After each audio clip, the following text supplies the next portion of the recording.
Doctor Kamal Hossain লিখিত বক্তব্যে বলেছেন, অন্তর্বর্তী সরকারের সংস্কার প্রস্তাবকে সফল করতে রাজনৈতিক দলগুলোর ধৈর্য ধরা উচিত। দুপুরে রাজধানীর ইঞ্জিনিয়ার্স ইনস্টিটিউটে গণফোরামের সপ্তম কাউন্সিলের লিখিত বক্তব্যে তিনি একথা জানান। অনুষ্ঠানে যোগ দিয়ে বিএনপি ও বাম নেতারা বলেছেন, পুলিশ ও নির্বাচনী সংস্কার শেষে দ্রুত ভোট দেওয়া উচিত, বাকি সংস্কার করবে নির্বাচিত সরকার।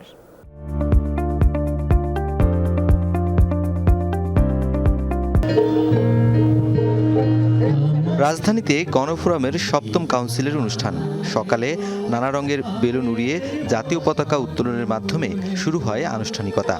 গণফোরামের সপ্তম জাতীয় কাউন্সিল সম্মেলনে সারা দেশ থেকে আসা গণফোরামের ডেলিগেটস ও নেতাকর্মীরা অংশ নেন। অনুষ্ঠানে গণফোরাম সহ বিভিন্ন রাজনৈতিক দলের নেতারা বক্তব্য রাখেন।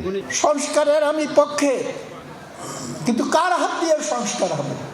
যারা বলে যে আমরা চলে গেলে আর সংস্কার হবে না, আমি বলতে চাই তারাও জনগণের শক্তিতে বিশ্বাস করে না। নির্বাচন অনির্দিষ্টকাল আপনাদের থাকার কোনো সুযোগ নেই, যেই ক্ষমতার কোনো চৌহদ্দি নেই, কোনো বেড় নাই, সীমারেখা নাই। যে কোনো সময় সেই ক্ষমতা কিন্তু বিপদগ্রস্ত হতে পারে, যে কোনো সময় সেই ক্ষমতা কিন্তু পথ হারাতে পারে।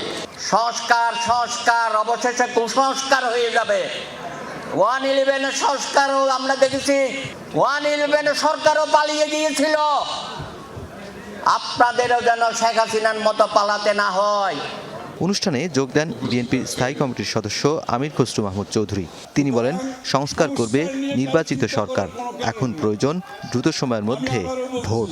সংস্কার নিয়ে কারো চিন্তা করার কোনো কারণ নাই। আমরা সংস্কার 31 দফা বাংলাদেশে ইনশাআল্লাহ বাস্তবায়ন করব, আমরা সবাই মিলে বাস্তবায়ন করব।